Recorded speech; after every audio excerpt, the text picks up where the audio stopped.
Good morning and welcome to another episode of Mama Watoro Talks. This message comes to you from a place of peace and love. Today's topic is about moving on after a breakup.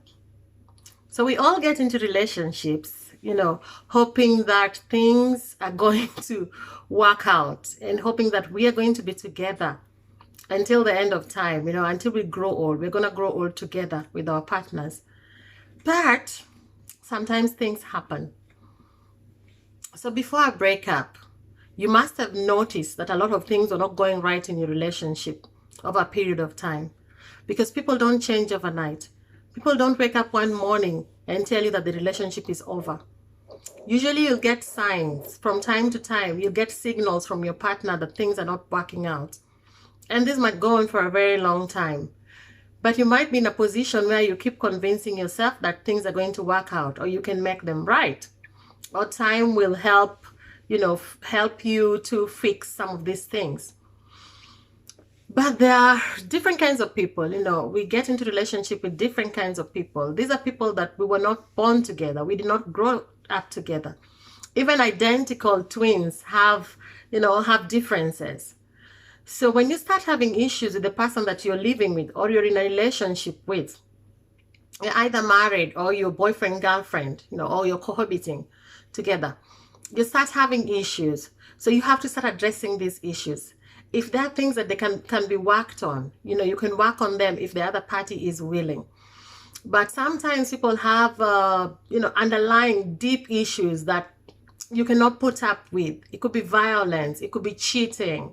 It could be selfishness. People have a whole lot of baggages with them. So you have to decide what you're willing to put up with. And usually at the end of the day, your mental health has to come first. Because if you're in a place where you're constantly weighed down emotionally, then you're not going to be at peace. You will not be able to operate, your day-to-day activities from a healthy point of view.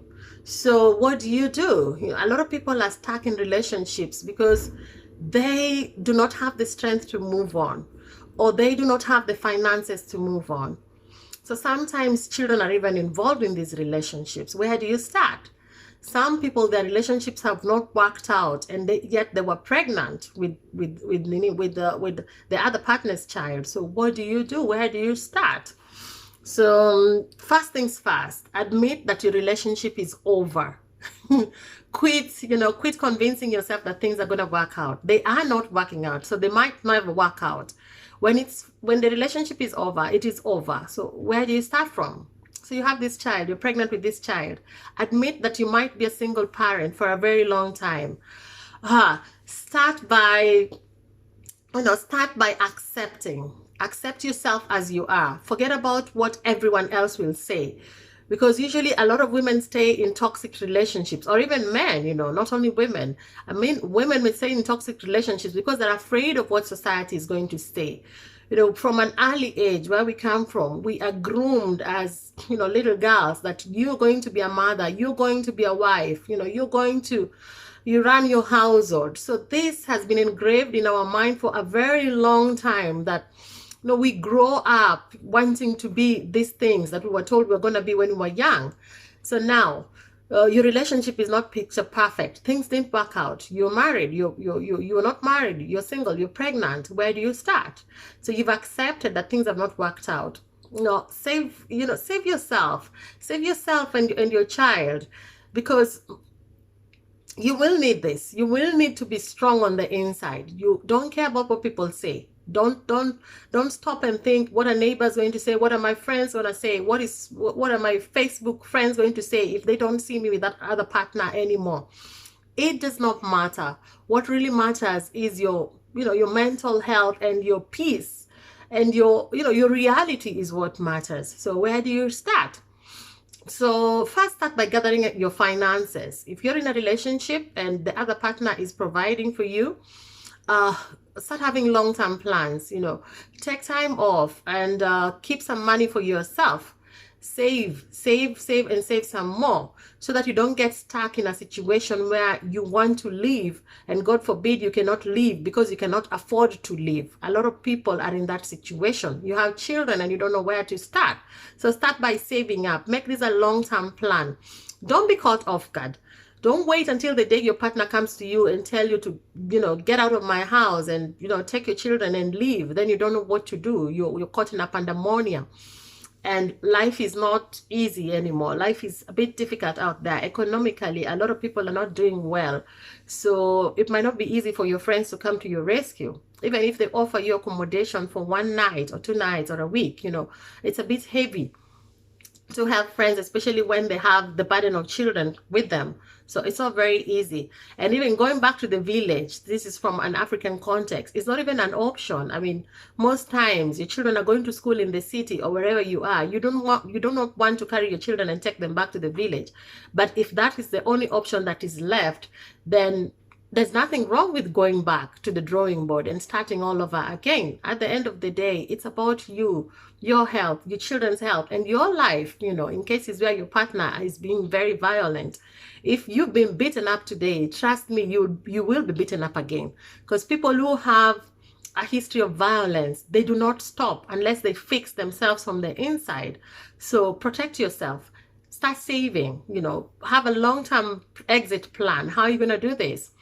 If you are pregnant and you're alone and suddenly your boyfriend or your partner who's been showing you all this love has decided that they do not want anything to do with you or your child, it can be very painful at the beginning, because this is somebody that you'd written a whole book, book of your life together with, and suddenly this whole tower that you built around them comes crumbling down.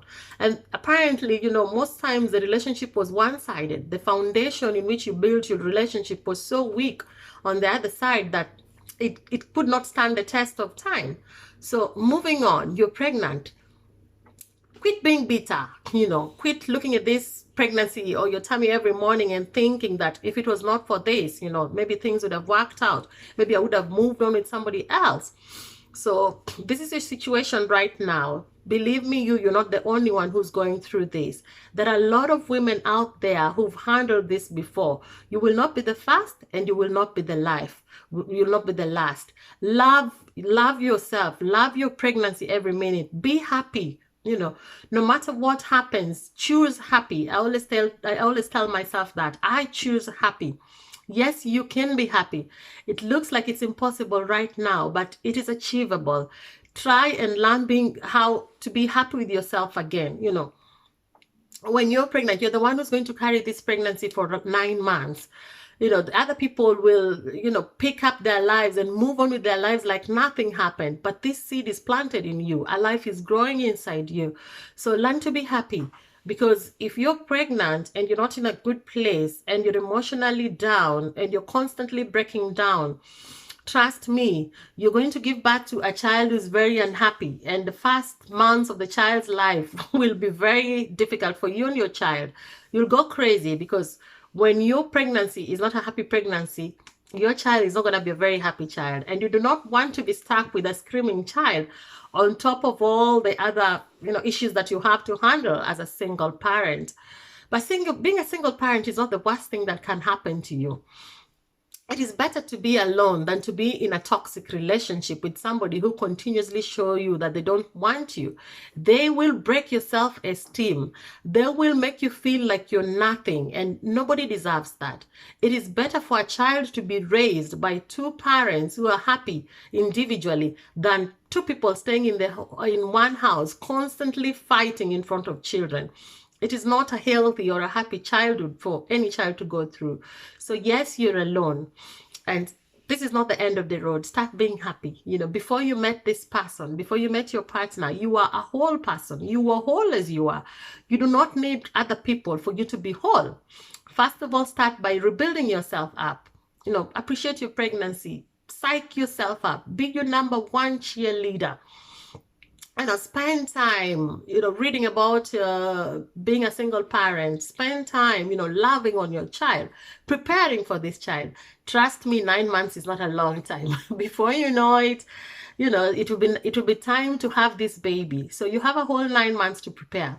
Start preparing little by little, little by little. Start buying whatever you need to prepare for your journey ahead.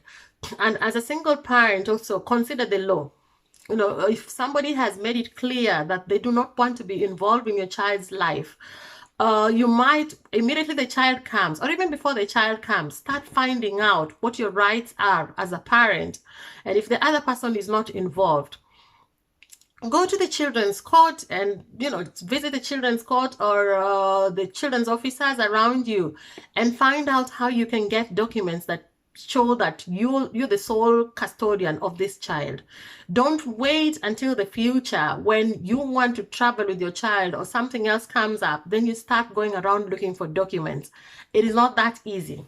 So if somebody has made it clear, I know at that point when you're pregnant, when they notice that you're pregnant, they are very adamant that they do not want to be a part of your child's life. So that is the right time for you to tell them. If you've decided that you do not want to co-parent, then what are you going to do? Write me a letter that shows that you have denounced your parenthood and you've decided that I am going to be the sole parent of this child. The earlier, the better. So what happens to a lot of people is as the child grows up, that is when they decide that they want to they want to have a piece of that pie. They were never there from the beginning, but suddenly a child is 9 years or 7 years old or 8 or 10 years old. Then at that moment, they decide that they want to be in this child's life, and they continuously want to give you grief. Because trust me, when a person was toxic from the beginning, those are the kind of people who are going to give you headache, and they will want to bring you down. When you built yourself up and they see you in a happy place, and they don't want to see you happy, they find ways of bringing you down. And because this child is tied to both of you for the rest of their lives, they will wait until the opportune moment when you ask them to write letters for you, allowing you to travel internationally or any of those things, then they start giving you grief. Today, you might be in a place where you are not even thinking that in future you might want to travel overseas or go abroad with your child. But believe me, that day will come, because it always comes. You never know where opportunities will come from. You might even get work opportunities, or relatives might invite you abroad, or one day, maybe the coming 5 or 10 years, you might win a green card, or you might just meet a partner and decide that you want to relocate. This is the right time to fix your documentation. Just as you've accepted that you're going to travel this road alone, get all the documents that you need to prove that you're the sole parent of this child, and moving on, so that if somebody shows up, or this other parent shows up 10 years later and they decide that they want to be in the child's life, then you know how you're going to move from that place. So there's also an option of co-parenting. If you're a man, because I know I also have male viewers watching me, if for some reason you know that you're not going anywhere with a woman, you know that you went into a relationship, but this is not the woman you saw yourself growing old with, stop tagging people along. It is difficult to tell somebody that you're not interested in them, especially when they're putting in so much effort in the relationship. Stop tagging them along and enjoying the benefits that come with those relationships. They're cooking for you, they're cleaning for you, they're buying you gifts. Some of them are even supporting you in your careers. There might be all this, but deep down you know that you're not going to end up anywhere with this woman. Do not go to an extent where you put them through years of wasting time with them, and then suddenly a woman gets pregnant, and then you don't know what to do. So you take the easy way out. You abandon them with this child. It doesn't have to happen that way. There's also an option of co-parenting. So co-parenting is a whole topic. I'm not even going to start that right now. That will just be a topic on its own. So yeah, you can be a co-parent. It doesn't have to be this way. You don't have to abandon your children just because you had children and it did not work out with your partner. Your children did not choose to come into this world. Make it easier for your partner to be able to take care of their kids. make it easier in terms of documentation. Provide the documents that they need for themselves. And if for some reason you are sure that you do not want to be a part of this child's life, allow them to go ahead and pick documents that show that they're the sole custodian. And in future, do not bring problems. And if you're a woman, you're living with your husband, or you're a man living with a woman, and you know that they have another child out of your marriage or out of your relationship, make it easier for them. Nobody chose to be a single parent. Apart from maybe right now things are changing where women can go to the sperm bank and decide that they want to be a mother. But that is almost unheard of. In where I come from, it's almost unheard of. So if the two of you chose to bring a child into the world, or it happened that this child, came out of a relationship that you two had, support your partner. A child is not to blame for a breakage of a relationship. Be there for your child. Provide financially, however little, it will help. Make yourself known to this child. And if you, like I was saying before I lost track, if you're a partner, and either your wife or husband has a child outside the relationship, please make it easier on them. Do not bar them from seeing their children, because these children deserve to know their parent. It is not their fault that they were born in this kind of relationships. As a woman, make it easier for a child to have access to their father. Even if it is not right inside your house, give your husband time to go spend, quality time with his child or his children. Allow him to do that, because you don't want children growing up crying that their father abandoned them, yet he was busy being a father to the other siblings. It can be very unfair. You would not want that to happen to your children. So do your man a favor and allow him to be a part of his children's life. And as a mother of these children, if it was over between you and your partner, he's moved on, he's married, don't interfere. Move on with your life. Allow this person to be a father. Communicate only when you're discussing things that have to do with your child. If things didn't work out between you, believe me, they're not going to work out right now. A leopard never changes its spots. What made you fight from the beginning will make you fight again. So quit thinking, even if you're single, quit thinking that you can come back to this relationship and make it work. Just because the man has moved on and it looks like he's so happy with the other party, believe me, that is their life. It has nothing to do with you. Focus on your children and focus on your relationship, on your new relationship. Let the other person be. Keep communication just between him and your children. So I think this is a topic that needs addressing, because a lot of people are going through this. But trust me, it does get better with time. Over the years, yes, it does get better. I'm talking from experience. So I think next time I will talk about co-parenting and how that works. So yeah. I think that's about it. So if you're going through a situation, you're a single parent, you're about to be a single parent, your marriage is just broken up, know that you can have a happy life again. You can start all over again, and you can be whole on your own. You do not need another person to be whole. Start by healing from the inside. Thank you so much for watching from Mama Watoto Talks. Don't forget to subscribe to my YouTube channel. Asante.